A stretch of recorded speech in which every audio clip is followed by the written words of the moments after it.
How you guys doing? Welcome aboard the next video. Now today I'm going to be talking about the top 10 PS2 games that you should start collecting for if you first start collecting, or if you're already collecting and some of these games you don't already have. So let's go ahead and get started with number 10. Now mind you, I have two lists of these I'm going to be doing. Medal of Honor, Frontline. This one's definitely a game that you should get, because it's probably the first game, if I remember correctly, it's the first game where you can actually play and fight at Normandy D-Day. And that's one of the most interesting things about this game. Now, the other thing is that as you progress through the game, eventually you become kind of like a spy, basically.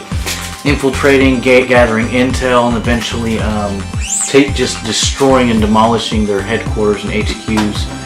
And, you know, of course, some of these are not based off of real events.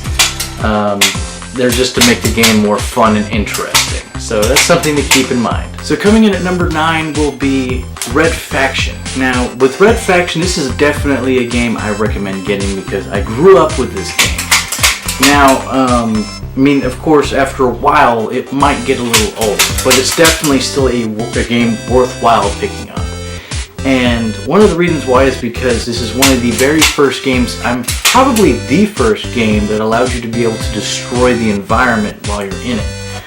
And, you know, with rocket launchers and things of that nature, you could literally blow holes in the walls and like skip almost an entire level just by doing that. I think at one point when I was a kid, I actually blasted my way past like 8 levels because I just went straight down. I think that's what I did, but as far as I remember, I skipped a lot just by blasting through all the way to a area that I wasn't supposed to be at until like 5-10 missions later. But yeah, definitely worth the game picking up. The storyline here is you're basically you're from Earth. You get hired on by the Ultron Corporation, and what they do is they lure people to Mars to work for them for a better life.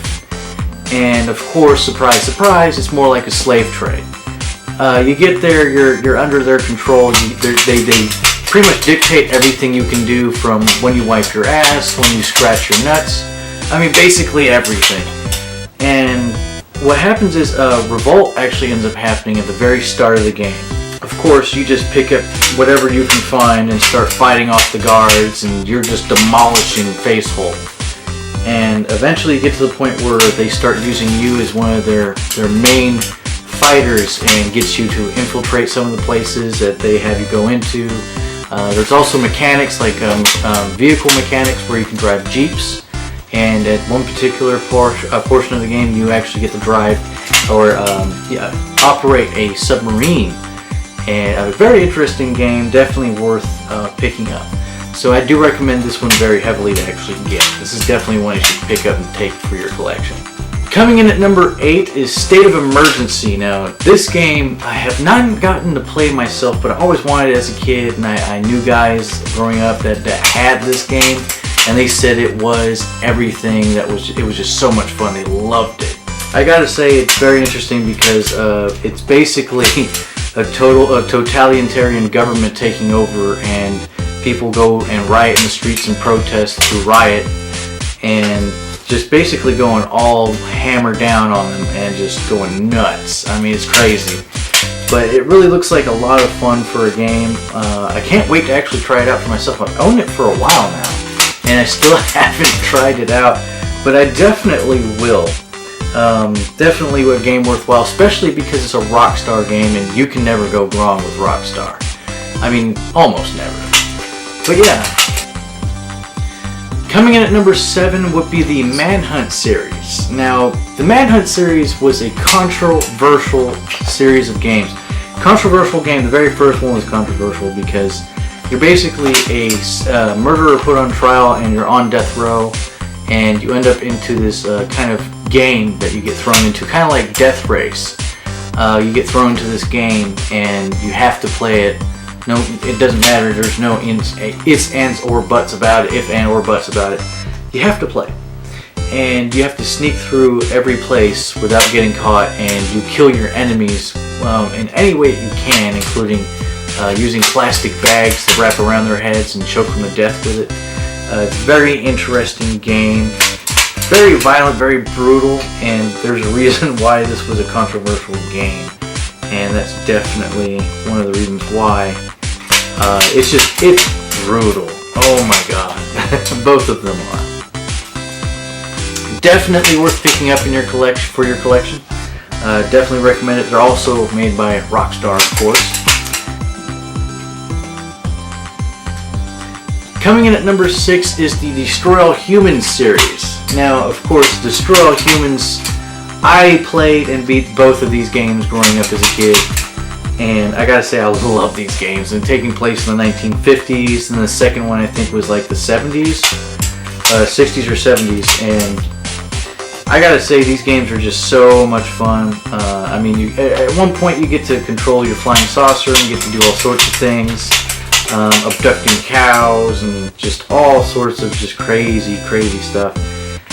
You're able to use different weapons and get upgrades, and you're able to manipulate people and brainwash them and do all sorts of things. And it gets to the point where you're trying to collect DNA from their from brain stems, and by doing that you take a weapon that's basically an anal probe, and you stick it up somebody's butt, and you get the DNA from their brain through their butt.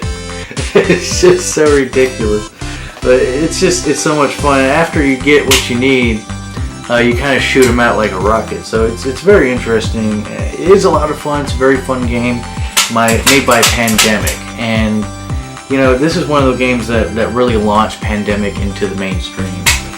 And definitely a game worth picking up. Both of these are definitely worth picking up. So keep a lookout for those two games. Coming in at number 5 is Star Wars Bounty Hunter. This is considered one of the greatest Star Wars games to ever hit the market. Not the greatest, but one of the greatest. And you play as Jango Fett. And so yeah, Jango Fett from, you know, Star Wars Episode 1, 2, and 3. That Jango Fett, yeah. So you play that the bounty hunter in this game, and it's a whole hell of a lot of fun. You get I mean, I haven't even seen the game all the way through. I always saw my friends play it. I never owned it myself until now. And I gotta say, my first run through, I only got through the first level, and I got stuck on the first level like an idiot.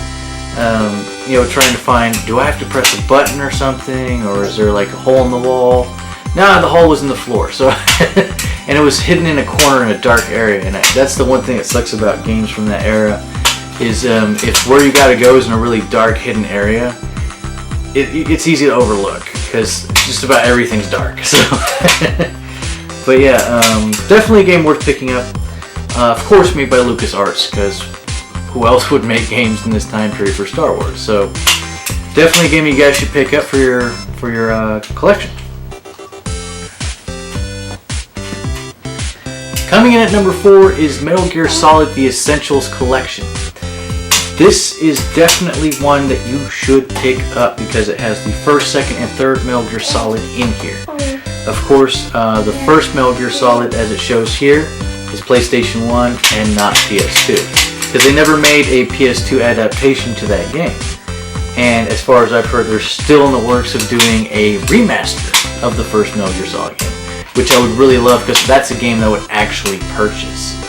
And I don't really buy modern games very much anymore because it's just gotten ridiculous.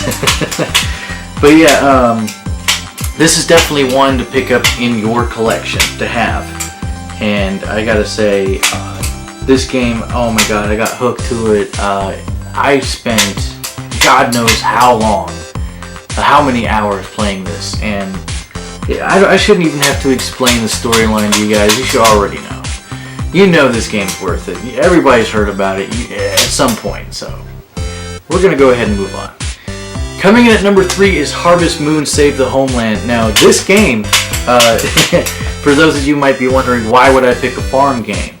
Well, I can tell you right now, this is not a typical farm game that sounds boring as hell, but it's actually a lot of fun. And the interesting thing about it is that, you know, you only play for one entire year, so 4 full seasons, I think, if I remember correctly. And it's a challenge, but it's not to the point where it makes you frustrated. It's one of those games where it has has really good sound effects, has really good audio, and really good score. So when you sit there and play the game, you feel relaxed the entire time you're playing it, and it's easy to get hooked to it. Definitely a game worth playing, and definitely worth picking up because I mean, you can raise a horse, take care of a horse, groom it. You can grow anything on your farm. You got to get rid of weeds so that way you can expand on your farm. You can upgrade your greenhouse. You can upgrade a number of different things. You can even eventually start making mayonnaise once you get a mayonnaise machine. And I mean, it's just very interesting because the more money you make, the more upgrades you can afford for your farm. And it really is very well balanced when it comes to the prices, because if you do everything accordingly, you will make the exact right amount of money or slightly a little bit more money than what you needed in order to get these upgrades. So it's a very well balanced game, and it keeps you on your toes and make sure that you don't screw up, because then you won't be able to make it to the end of the month. It's a very cool game. I really thought it was interesting because for a number of different reasons. I mean, it was a really fun game, definitely something you should pick up. I heavily recommend it. I didn't even know this game existed when I was a kid until my brother introduced it to me. And we just got hooked to it. So coming in at number 2 is Half-Life. Now, if I have to explain to you what Half-Life is, there's something wrong. Because who has not heard of the Half-Life series? And I have to tell you, I did not look into the storyline for this because I haven't played it. I have this sitting in my PS2 because this is the next series I plan on playing to catch up, because I never got to play it. And what really sucks about the Half-Life series is that the first one is only available on PlayStation 2 and PC, and the second one is only available on the original Xbox and PC. So it's like, why would you do that? But they did. So, something interesting, you know, Valve came out of nowhere with this game, and with the help of Sierra, which at the time was going under. But definitely a game worth getting. You need to get this game, and they're getting harder and harder to find. Like, to find single discs is easy, but to find them complete in box is difficult. And I was lucky enough to find mine in a game store, and I waited months and months and months and months until I finally ran into one and picked it up immediately. So this is definitely a game that you need to get in your collection. Coming in at number 1 is Baldur's Gate Dark Alliance. Now this is definitely a game that you want to get because it's just like Dungeons and Dragons, only in video game form, and it even has the Dungeons and Dragons logo on the back to indicate that, you know, some of the things in this game came from Dungeons and Dragons. And I gotta say, this is so fun. Oh my god, like, I can't remember how many hours I have dumped into this game. Just countless hours. And of course you can play as anything from a dwarf to a dark elf to just anything. And it's a really, really fun game. It's basically, you know, you always go around getting missions and things of that nature, and just, it's so much fun. I mean, you get upgrades, you get money, you get different weapons, you get different abilities, you can upgrade your abilities, just all sorts of really cool stuff. And I just fell in love with this game, and something I found out later on was a buddy of mine told me that with it using a cheat code, you could actually play as the main villain in the game at the very beginning. Like, I didn't know that. I was like, that's so cool. But, you know, if you guys are ever looking for games like this, and I'm still looking for the second one, Dark Alliance 2. And if you're ever looking for games like this on the PS2, another one worth looking into is Champions of Norrath. I used to own that game. I'm on the lookout for it now. And Champions of Norrath is another game just like this. Almost exactly like it. And, you know, that game is really worth it as well. But if I have to pick between the two, I would go with Baldur's Gate. That's just me. Well, I hope you guys like this video, and don't forget to click that like button down below. Now, just so you guys know, I plan on doing a history video on Surreal Software with their Draken series, because Draken is where they began. And, of course, I'll get into why they didn't do a third one and things of that nature while I tell the history of what exactly went down there. And another thing that I'm going to be doing after this is I'm going to be doing recent finds and things that I found in recent months that I'll share with you guys. And also I will be doing another top 10 video for PS2 on games to collect. So stay tuned for those video guys. As always, remember 22 and stay classy, bros.